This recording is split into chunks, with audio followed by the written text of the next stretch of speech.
รสันต์คงสิริโฆษกศูนย์เฉพาะกิจบริหารสถานการณ์บริเวณชายแดนไทยกัมพูชาหรือสบทก.แถลงภายหลังการประชุมว่าประเทศไทยเห็นชอบในหลักการการหยุดยิงแต่การดำเนินการดังกล่าวจะเกิดขึ้นได้ต่อเมื่อฝ่ายกัมพูชาแสดงความจริงใจอย่างเป็นรูปธรรมโดยในช่วงเวลาที่ผ่านมาฝ่ายกัมพูชายังคงใช้กำลังต่อเนื่องทั้งในพื้นที่ใกล้เขาพระวิหารจังหวัดศรีสะเกษสุรินทร์และบุรีรัมย์รวมถึงมีการกระทำที่ละเมิดหลักมนุษยธรรมอย่างร้ายแรงเช่นการนำประชาชนมาเป็นโล่มนุษย์การโจมตีโรงพยาบาลของพลเรือนซึ่งเป็นการละเมิดอนุสัญญาเจนีวานอกจากนี้กัมพูชายังคงหลีกเลี่ยงเวทีการหารือทวิภาคีทั้ง JBC GBC และ RBC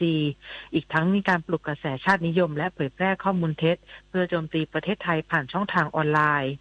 ด้านนางมารตีนลิตาอันดาโมรองอธิบดีกรมสารนิเทศและรองโฆษกกระทรวงการต่างประเทศเปิดเผยว่า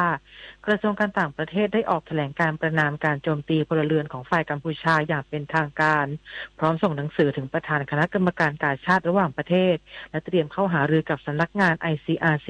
ประจำประเทศไทยในวันอังคารที่29กรกฎาคมนี้เพื่อเน้นย้ำว่าการละเมิดหลักมนุษยธรรมต้องได้รับการประณามจากนานาชาติชวิสาประทุมมารายงานขณะที่กระทรวงสาธารณสุขสรุปข้อมูลในส่วนของพลเรือนที่ได้รับผลกระทบจากสถานการณ์ชายแดนไทยกัมพูชาโดยนายแพทย์วรสโชติพิทยสุนนท์โฆษกกระทรวงสาธารณสุขเปิดเผยว่าณเวลา 11:30 น.วันนี้ยืนยันมียอดผู้บาดเจ็บสาหัสเพิ่ม1รายที่จังหวัดศรีสะเกษรวมมีผู้บาดเจ็บทั้งสิ้น49รายจำนวนนี้13รายเสียชีวิตซึ่งเป็นยอดเดิมไม่มีเพิ่มเติม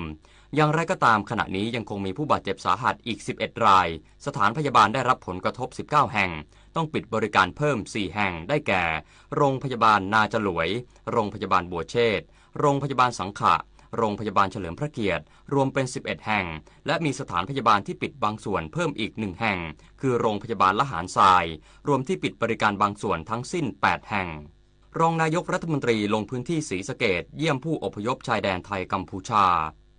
นายพิรพันธ์สาลีรัฐวิภาครองนายกรัฐมนตรีและรัฐมนตรีว่าการกระทรวงพลังงานพร้อมด้วยนางสาวศศิการวัฒนจันทร์รองโฆษกประจำสำนักนายกรัฐมนตรีและคณะลงพื้นที่ศูนย์พักพิงผู้อพยพในอำเภอกันทรารมจังหวัดศรีสะเกษโดยนายพิรพันธ์กล่าวว่า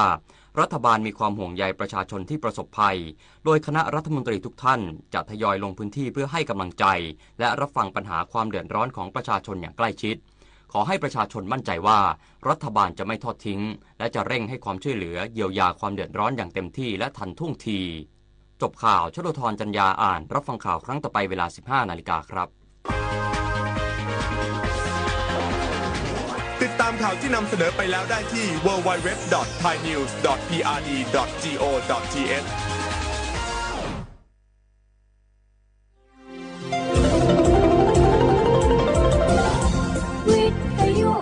ประเทศไทยให้ความรู้คู่ความสุข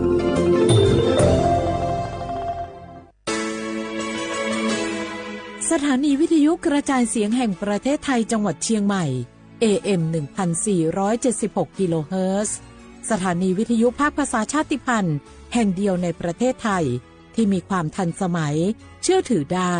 สร้างอัตลักษณ์กลุ่มชาติพันธุ์สู่สากล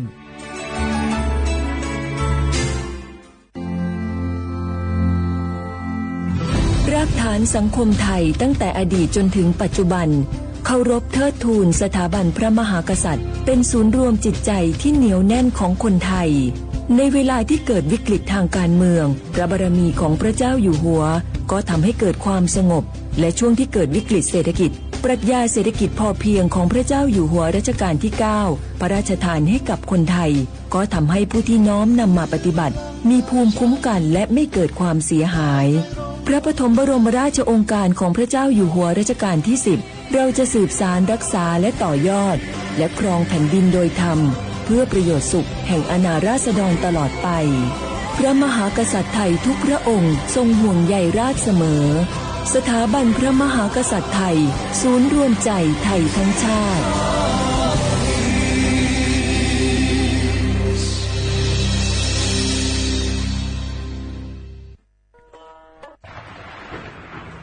ฝนตกหนักน้ำท่วมภั ภัยธรรมชาติที่เราหลีกเลี่ยงไม่ได้แต่เราสามารถเตรียมตัวให้พร้อมเพื่อความปลอดภัยของทุกคนในครอบครัวได้ก่อนน้ำมาเตรียมตัวให้พร้อมเก็บของสำคัญขึ้นที่สูงเช่นเอกสารสำคัญเงินสดและสิ่งของจำเป็นอื่นๆและถ้าหากบ้านอยู่ในพื้นที่เสี่ยงให้ติดตามข่าวสารจากทางราชการอย่างใกล้ชิดเตรียมไฟฉายแบตเตอรี่สำรองวิทยุสื่อสารและยาสามัญประจำบ้านไว้ให้พร้อมและอย่าลืมตรวจสอบเส้นทางอพยพที่ใกล้ที่สุดด้วยขณะเกิดน้ำท่วมอย่าเดินฝ่าน้ำที่ไหลแรงหลีกเลี่ยงการสัมผัสกระแสไฟฟ้าและหากต้องอพยพให้ปฏิบัติตามคำแนะนำของเจ้าหน้าที่อย่างเคร่งครัดเมื่อภัยผ่านพ้นตรวจสอบความเสียหายของบ้านและทำความสะอาดเพื่อป้องกันโรคที่มากับน้ำท่วมเตรียมตัวให้พร้อมก่อนภัยมาถึงเราจึงจะปลอดภัยด้วยความปรารถนาดีจากสำนักงานประชาสัมพันธ์ที่3กรมประชาสัมพันธ์กู้ภัยโทรมาบอกว่าป่อน้องรถแฉลบน้องบ่คิดบ่ฝันเลยว่าวันนั้นจะเป็นวันสุดท้ายร้อยปันเหตุการณ์หลากหลายความสูญเสียบนท้องถนนบ่มีระยะปลอดภัยสำหรับคนบ่ใส่หมวกกันน็อก 69% หมวกกันน็อกช่วยลดความรุนแรงของการบาดเจ็บศีรษะและสมอง 39% หมวกกันน็อกช่วยลดความเสี่ยงในการเสียชีวิตของคนขับและคนซ้อนท้ายปีครับน้องขอให้ปีขี่รถปลอดภัยถูกวินัยจราจรใส่หมวกกันน็อกทุกครั้งตัวนะครับอย่าปล่อยให้คำขอนี้เป็นแค่ลมปากมาร่วมใจกันลดอุบัติเหตุความสูญเสียโดยการใส่หมวกกันน็อกบ่ว่าจะขับตั้งใกล้ตั้งไกลเพื่อลดความเสี่ยงเพิ่มความปลอดภัยให้กับตัวเฮาและก็คนที่เฮาฮักด้วยนะครับด้วยความปรารถนาดีจากสำนักงานประชาสัมพันธ์ที่3กรมประชาสัมพันธ์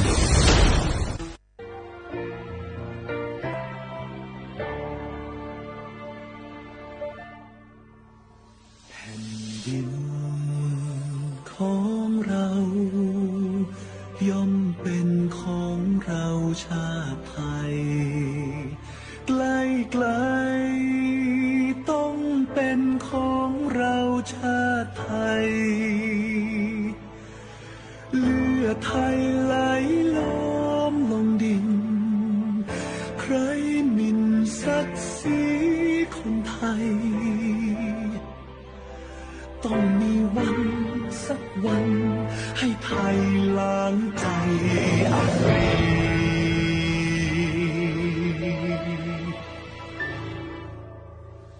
แผ่นดินของเราย่อมเป็นของเราอยู่ดีที่ใดต้องเป็นของไทยอยู่ดีเชื่อนไปวันใดเราย่อมหวั่นไหวชีวีปัทภีแหลมทองช่วยกันคุ้มครองป้องกัน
下话不啦，画画，阿么啥，阿我李松我都这的话ไปแล้ว阿我李松我ปากกาโงมันยาสถานีวิทยุกระจายเสียงแห่งประเทศไทยจังหวัดเชียงใหม่ว่าดางาวิทยุว่าดูจะมาเพื่อยี่ระบบยา AM ยี่ความถี่ยาที่ตูลี่ยาชีสืบฉกให้กว่าดูจับอาทิตย์ทาวระบบไลฟ์สดไง Facebook ยี่เพจเพื่อสวทเชียงใหม่ AM 1476กิโลเฮิรตซ์ที่ได้โบยาเฮดูหลังงงาในนี้ยาชมโมขวานีจิโมว่าคือถือขวาด้วยงาอาทิตย์นี้ที่โมเราไม่ยาหนีโมขวานีสามโมที่ยี่มาหนีขวาด้วยในนี้ถือขวาที่โมเราถือขวานาที่ยี่ขวานีนาเนียเซอที่ได้ดงโง่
Lo que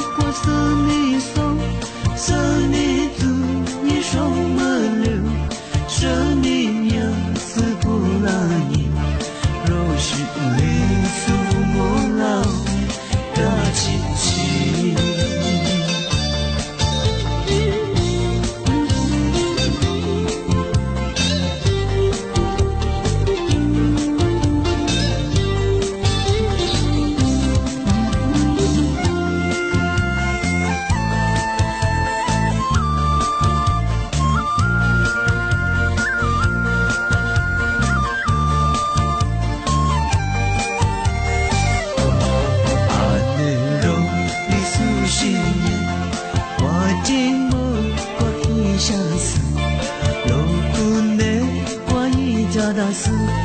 我寂寞我冷面的我寂寞我没气有独自那那边那是体育我路你你马上阿姆罗你苏西阿雷吉你挂的手路边的我的意思路边的我是你手是你足你手么了生命呀是不让你若是灵是不梦了嘎起起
ตีถึงมาโง่เป็นยังไงทำไมคือก็ละคือปีมาอย่างไงอามาสายาศูนย์ต่อต้านข่าวปลอเฮยี่ข้อมูลทำไมกลางอ่ะเอาว่าโทรศัพท์คนนี้ยี่ข้อความไงSMS พัดดูแลว่าเป็นยังไงเอามันยินดีจะเหรออาแต่กับกูนี่อาแต่จันยี่แบบชอบว่าไง ถึงการตัวงบญาโทรศัพท์คนนี้ข้อความเดี๋ยวมาคือโนญาผู้ชั่วดีหลงอนั่นแหละทายาเครือข่ายข้อนี้อินเทอร์เน็ตงอ5 GB เกือโรงอนี่จะนี่สัตว์นี่อยู่หน้าเป็นยังไงโปรโมชั่นกันไงฟรีๆกับบ้านงานที่บ้านนู้นี่ดีนี่คือรับสิยี่เป็นยังไงมาคือตัวเองงาที่บ้านก็ไม่ใช่ชาวงามาคือมันนี่ก็แทนมันนี่ดูก็จะงาวัวแต่กับจานี่แต่กับกูนี่งอแท่งของบ้านคือไงตั้งสติก่อนไม่ใช่ไงวันนู้มันนี่ดูจะไงสิพูดที่บ้านไม่ใช่คือมุสากลุ่มมิชาชีไงละโชมาคาซู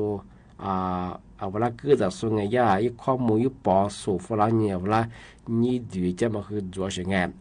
ที่ก็ถือตัวงบัญญาบางลิงบัญญาคือไงพันนี่ดูงบัญญาย่ามิชาชีพมาคือกว่าโทรศัพท์คนนี้ว่าไง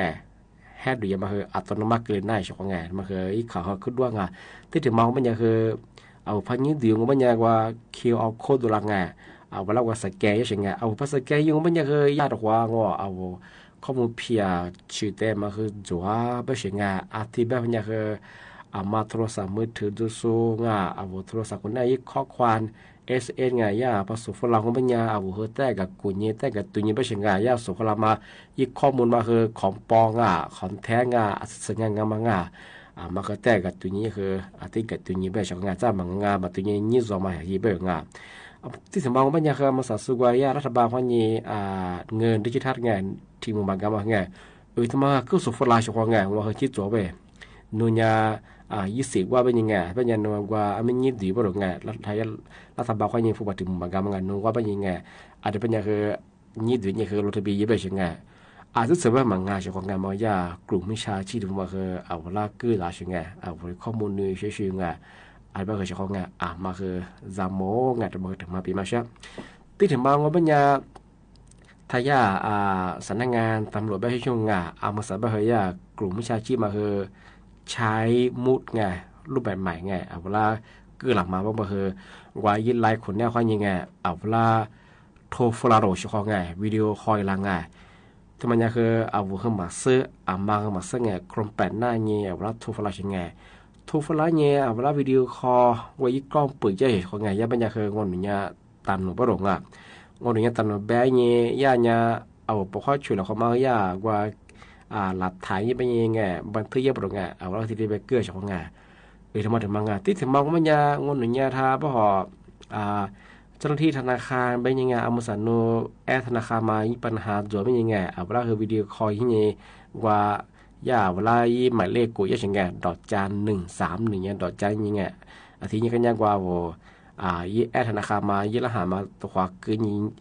ถอยจะยังไงชาวบ้านปีขวัญนาตุชิพัจิตจบไปคือมาคือยิงเมาลูกตากถ้ายุจ่าถ้าเชื่อมีวันสายเองชาวบ้านมาคือหลักโซยาจิตโจโซจวงอันบ่ยาสำนักงานตำรวจเคยจะได้ประกาศแจ้งเตือนฝรั่งมาคือจามงปีขวัญหลักโซมาเสื้อโซละที่จะที่วิดีโอคอลลามาเนี่ยปกข้อช่วยลามากุลิตรีแบงยังไงชาวบ้านมาคือสุดตั้งสตินี่คือยี่ข้อมูลทางเกินถ่ายนี้มิทีแรกนี่ฉี่งานมาถึงมาติดสุดจริงช่องโอเคอธิบายยังไม่ยังมุสาคือมากกว่าตัวขวาเกิดนางว่าช่วยนางถ้ามากกว่านันนักกันยานี่ปกข้อตัวขวาช่วยละขวาง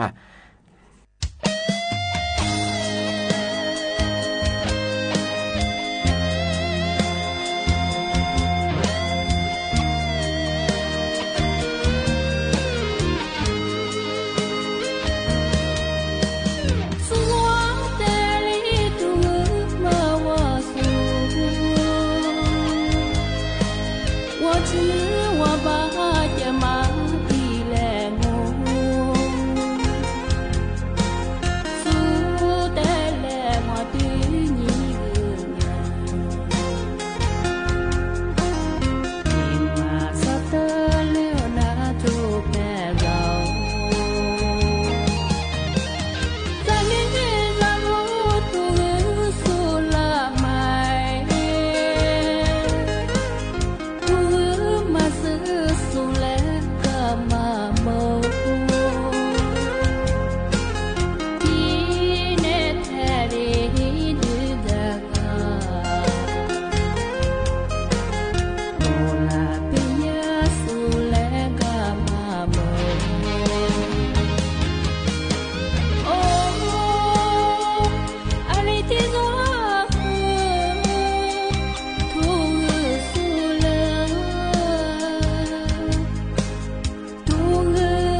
小伙伴我和那来个票面子过哎人么面面呀人么他妈来呀就说哪抓啊里边人哪抓小伙伴的讲哎第四是人么的嘛适度与抓嘛哎十字抓啊那么和他们当哎他们也他们当嘛的是这个他们当我比个小伙伴人们等哎面面就做哪年啊我喜欢呢哈这个我觉得人们别么呀比呀么呀另外个呀出把什么什么呀做大是我哎啊他们不都做人小伙伴啊么啥的呀试试路普特别嘛有体怎么样哎啊他们呀他呀potassium sinh lực fiber啊挺特别的啊他们我们呀啊是皮花啊他们比例当啊sinh啊我拉出日香啊啊这边哎这边呀你自古嘛这边呀拉出呀啊是边一次面边啊我喜欢呢你自古嘛你自里我过个不得也边呀热也嘛讲啊对啊我拉出可别嘛边呀你自里我过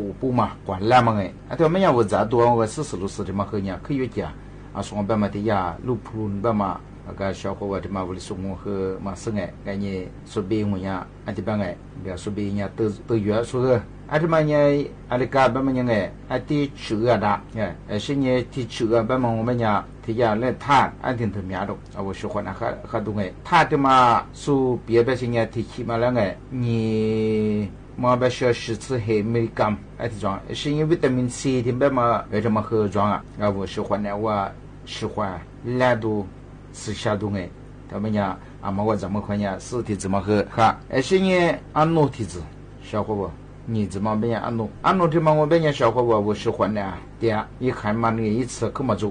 我喜欢呢他妈哈拉多对啊而且变呀普丁维他命 B sinh力啊挺特别啊啊他妈我变呀我喜欢呢啦一补呢啊拉到我嘛对我到我补东哎那他我真呀我喜欢呢对嘛喜欢呢哈嘛啥子体质小伙伴对嘛我变呀不可以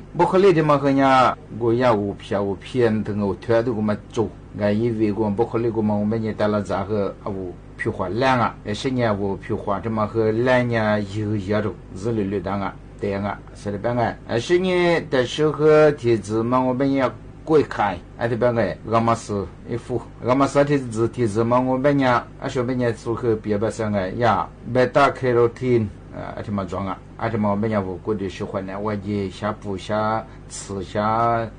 改动哎哈拉基督我们是体质嘛哎他呀贵开慢慢哎他们呀小伙伴和嘛哈基兄我们讲哎啊说他呀3贝塔卡罗汀慢慢哎这么装个嘛说别的体质嘛了呀阿拉里呀古吃你没感觉到嘛我怎么看我们呀可看哎是呢的时候体质小伙伴他们我们也弗朗马嘎斯啊这么呀为了送我和上哎马嘎斯他们我们呀我没和抓他们我们小伙伴提起嘛了呀维他命 C 他们和我体验黑吃没感啊这种啊维他命 C 他们呀小伙伴的干吧我皮花啦喜欢呢啦一时他们是上啊所以办哎这么的说和你白提呀安努伊斯兰我们还是过去喜欢呢我家大嘛他们来干他们来一改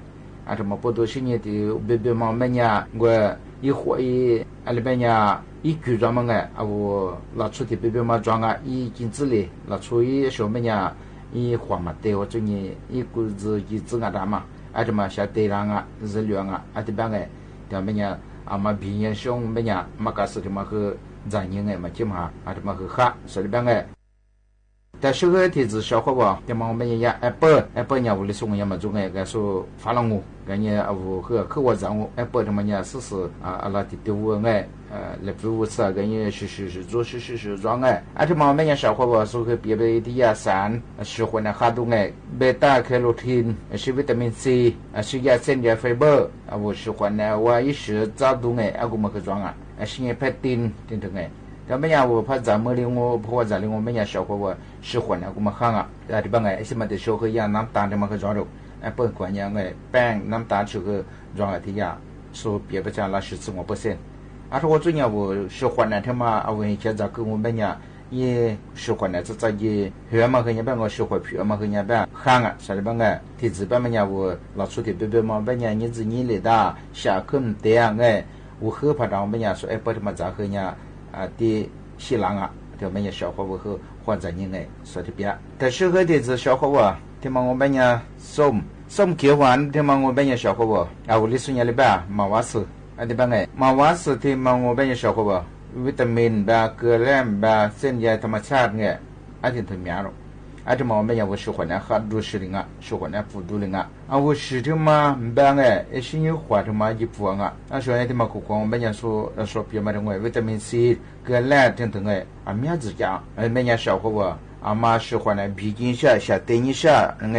เอาละชอบเบญชาเตียงเบญสิที่มาข้างเบญสิเนี่ยที่มาข้างเบญเตเตดาบิลุดังะอาที่เบญเล่นดังไงเบียอันนี้ที่ว่ามาที่ว่ามาเบญสุขเนี่ยมาเตงไงสิ่งนี้ชามาเตงไงก็เตกัวอามาสิ่งนี้อีกุศลผิวขวาที่มาอินติลิดาอินซึงะดาเบญมาบิไงไอ้ก็แต่เบญจะมาบิยังอามาบินช่วงเบญก็สุดที่สุดมา在你了咱们的出版版这样的，人家明年呀，咱们啊，可比咱们呀，咱们别说咱们呀说别呀，木盒的木啥下个的路面啊，咱们呀，这不都做呢？或者人小伙不，他们和那比嘛，这个40这个小伙不来比嘛。小伙不，他们在上班那来木瓜的话跟那木瓜他妈和嘛想人家别。gali sejam ba mengenya syakho ke nanang ita syok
Mate romanya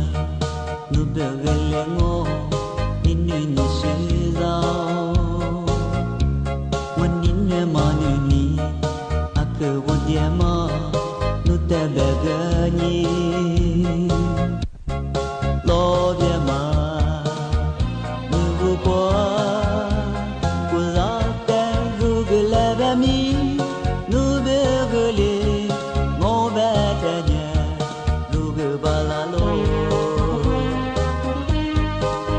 sasu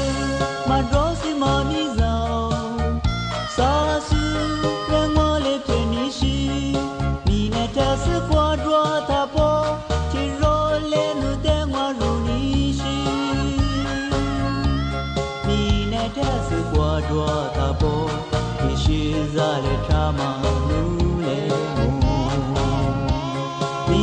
Tas quadro tapo tirole nu dengwa rurishi mine tas quadro tapo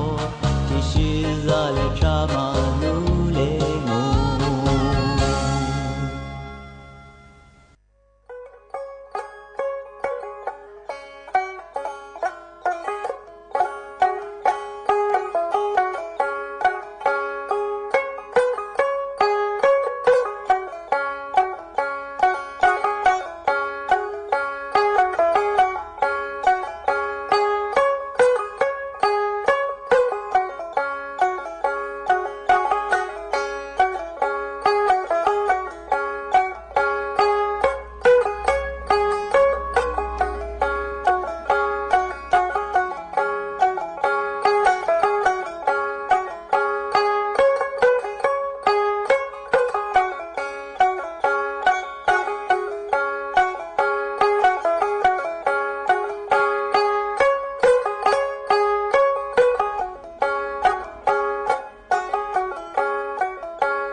ti wa da za za ki ai ya ko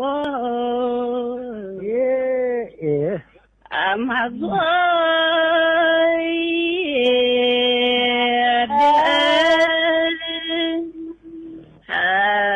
ya kya alo amaya dia не но гуама не да зя я ко алла алла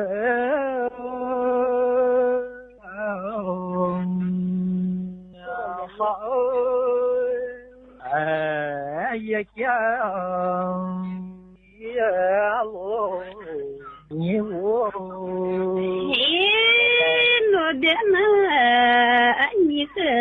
zaki ai guha ahalai la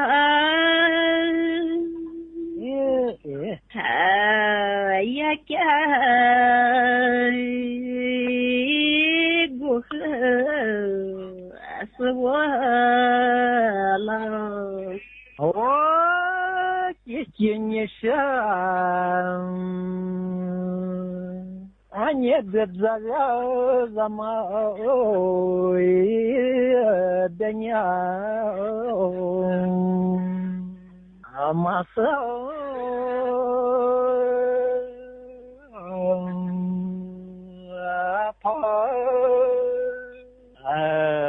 за dinheiro macoco no dena vati zaga mai denya ai mamai so zamai denya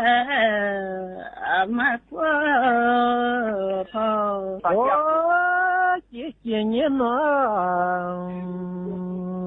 кашха зя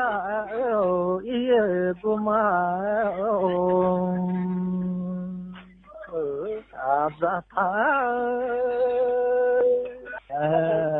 я кя я гума азата dana ani zaki ai guma zata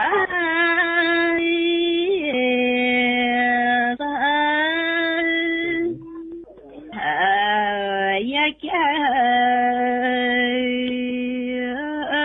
guma zata to кенеша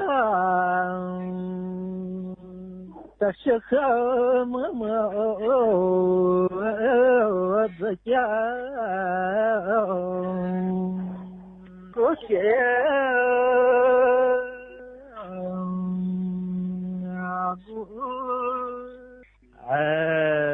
лазо я кя сатя не сила но да не закя акуте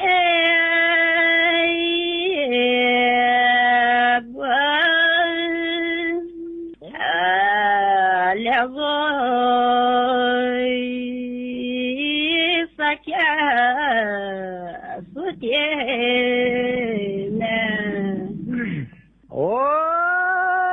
кенеша ты меня не ты не а вот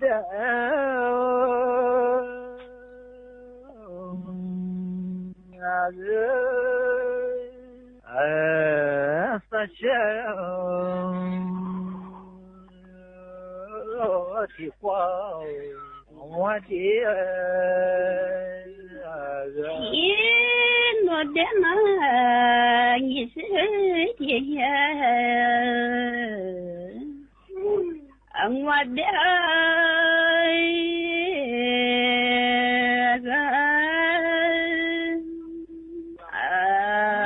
发现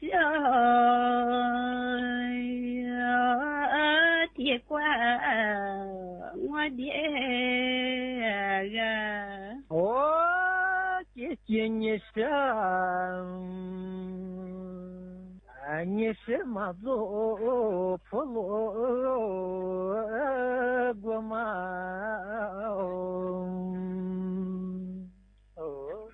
做当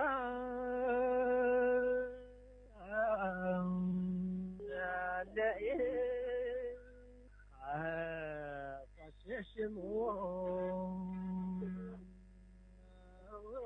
多么远大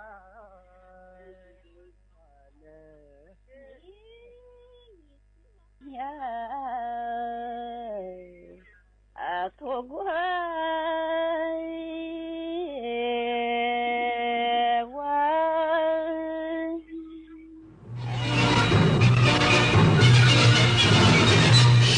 สถานีวิทยุกระจายเสียงแห่งประเทศไทยและเครือข่ายทั่วประเทศเสนอข่าวต้นชั่วโมงรู้เร็วรู้จริงเกาะติดทุกสถานการณ์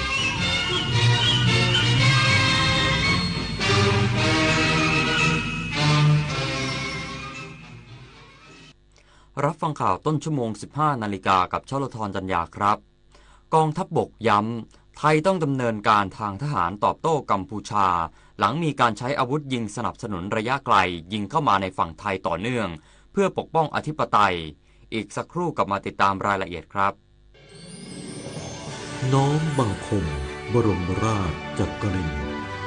ทศมบดินทร์ปิ่นสยามเฉลิมพระชนมพรรษาสง่างามเทิดพระนามแนบอุระทรงพระเจริญด้วยเกล้าด้วยกระหม่อมขอเดชะข้าพระพุทธเจ้าคณะผู้บริหารข้าราชการและเจ้าหน้าที่สถานีวิทยุกระจายเสียงแห่งประเทศไทยกรมประชาสัมพันธ์เนื่องในโอกาสวันเฉลิมพระชนมพรรษาพระบาทสมเด็จพระเจ้าอยู่หัว28กรกฎาคม2568ขอเชิญประสบกนิกรชาวไทยร่วมพิธีจุดเทียนถวายพระพรชัยมงคลส่วนกลางณบริเวณท้องสนามหลวงส่วนภูมิภาคณศาลากลางจังหวัดเพื่อเฉลิมพระเกียรติและแสดงออกถึงความจงรักภักดีโดยพร้อมเพรียงกันทั่วประเทศในวันจันทร์ที่28กรกฎาคม2568เวลา 19:20 นาทีเป็นต้นไปสภาสมาคมสตรีแห่งชาติในพระบรมราชินูปถัมภ์ขอเชิญเฝ้ารับเสด็จสมเด็จพระนางเจ้าพระบรมราชินีเสด็จพระราชดำเนินไปทรงเปิดงานวันสตรีไทยประจำปี 2568 ภายใต้แนวคิดสตรีไทยพร้อมใจสืบสารรักษาต่อยอดพระราชปณิธานอย่างยั่งยืนในวันที่ 1 สิงหาคมนี้เวลา 16 นาฬิกาณ Impact เมืองทองธานีรวมเชิดชูเกียรติสตรีไทยพลังสำคัญแห่งการพัฒนาประเทศตาจ๋าไปตรวจสุขภาพประจำปีกันเถอะตรวจทำไมตายังแข็งแรงดีอยู่แข็งแรงดีใช่ว่าจะไม่มีโรคเพราะปัจจัยเสี่ยงเยอะทั้งความเครียดอาหารการพักผ่อนไม่เพียงพอขาดการออกกำลังกายและมลภาวะรอบตัวการตรวจสุขภาพประจำปีช่วยให้รู้สัญญาณโรคที่สำคัญเจอโรคตั้งแต่แรกก็มีโอกาสรักษาหายไม่ลุกลามไม่ตรวจไม่เจอตรวจก่อนรู้เร็วรักษาได้สูงวัยใส่ใจสุขภาพ